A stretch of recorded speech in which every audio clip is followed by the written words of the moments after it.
الحمد لله رب العالمين والصلاة والسلام على سيد الأنبياء والمرسلين أما بعد فقد قال الله تبارك وتعالى في القرآن الكريم أعوذ بالله من الشيطان الرجيم بسم الله الرحمن الرحيم قل إن كنتم تحبون الله فاتبعوني يحببكم الله صدق الله العظيم وصدق رسوله النبي الكريم ونحن على ذلك ومن الشاهدين والشاكرين والحمد لله رب العالمين. سچا ہمارا مالک اور سچا ہمارا خالق کہ سوا اس واحد و یکتا کے کوئی عبادت کے لائق نہیں.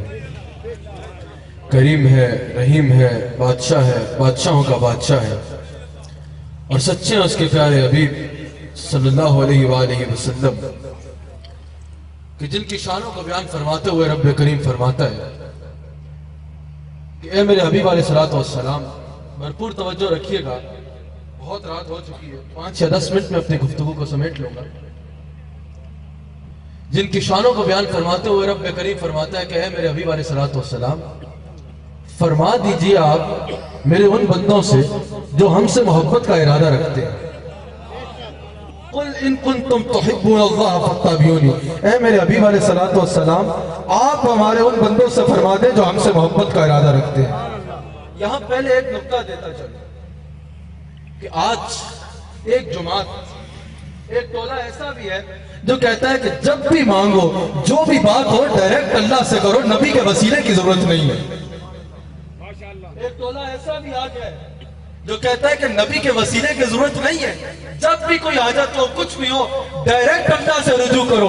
قرآن میں کوئی مقام ان سے بولو ایسا دکھا دے کہ اللہ نے ڈائریکٹ مخلوق سے گفتگو کی ہو. جب رب کریم نے کسی دور میں بھی کسی نبی کا دور ہے، حضرت آدم علیہ السلام سے لے کر محمد الرسول اللہ تک کوئی مقام ایسا دکھا دو کہ رب کریم نے ڈائریکٹ مخلوق سے گفتگو کی ہو. جب اس خالق کل نے مخلوق سے گفتگو کی، نبی کے وسیلے سے کی، اس سے میں پوچھتا ہوں کہ ارے لادان، جب وہ رب ہو کے، خالق ہو کے، اللہ ہو کے، نبی کے وسیلے کے بغیر تجھ سے گفتگو کرنا پسند نہیں کرتا، تو تو ایک بندہ ہو کے، ایک گناہگار بندہ ہو کے نبی کے وسیلے کے بغیر اس سے گفتگو کرے. جب وہ نبی کے وسیلے کے بغیر تجھ سے گفتگو نہیں کرتا تو تو اپنے آپ کو کس بات کی بولی سمجھتا ہے کہ نبی کے وسیلے کے بغیر اس تک پہنچے گا. یہ ہے مسلک اہل سنت والجماعت کہ لوگ کہتے ہیں ہم کو خدا چاہیے، ہم بھی کہتے ہیں ہاں با خدا چاہیے، پر خدا تک پہنچنے کا زینہ تو ہو، ہاتھ میں دامن مصطفیٰ. رب کریم فرماتا ہے کہ اے میرے حبیب علیہ السلام فرما دیجئے آپ ہمارے ان لوگوں سے، یا فرما دیجئے آپ ہر اس شخص سے جو ہم سے محبت کا ارادہ رکھتا ہے کہ وہ آپ کی بارگاہ میں حاضر ہو، وہ آپ سے محبت کرے، وہ آپ کی اتباع اختیار کرے، وہ اپنے گلے میں آپ کی غلامی کا پٹا ڈالے، آپ کے دربار کا سچ بن جائے، گویا کہ آپ کا غلام بن جائے. پھر کیا ہوگا؟ رب کریم فرماتا ہے پہلے تو یہ تھا نا کہ وہ ہم سے محبت کا ارادہ رکھتا تھا، وہ ہم سے محبت کرنا چاہتا تھا، یا وہ ہم سے محبت کرتا تھا. پھر قانون بدل جائے گا. پہلے وہ کہتا تھا کہ میں اس سے محبت کرتا ہوں، جب وہ آپ کی غلامی اختیار کرے گا تو اے میرے حبیب علیہ السلام میں اللہ کہوں گا کہ مجھے اپنے اس بندے سے محبت ہو. سبحان اللہ. اور یاد رکھیے گا جو لوگ یہ کہتے ہیں نا، جن کا میں نے پہلے اشارہ کیا کہ ڈائریکٹ اللہ، نبی کی ضرورت نہیں، نبی کے وسیلے کی ضرورت نہیں، ڈائریکٹ اللہ، ان کو بھی اس آیت پہ توجہ دینی چاہیے، پہلے پہ بھی اور دوسرے حصے پہ بھی.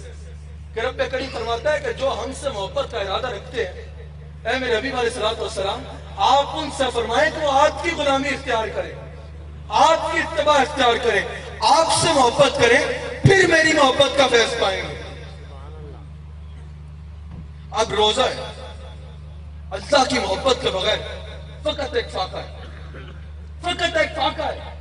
لیکن جب اللہ کی محبت شامل حال ہوگی تو وہ روزہ کہلائے گا.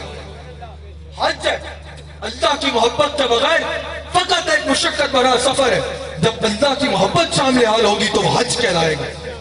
زکوٰۃ ہے, اللہ کی محبت کے بغیر اس کو خالی ایک صدقہ خیرات کہہ سکتے ہیں یا ضیاء مال کہہ سکتے ہیں. جب اللہ کی محبت شامل حال ہوگی تو وہ زکوٰۃ بن جائے.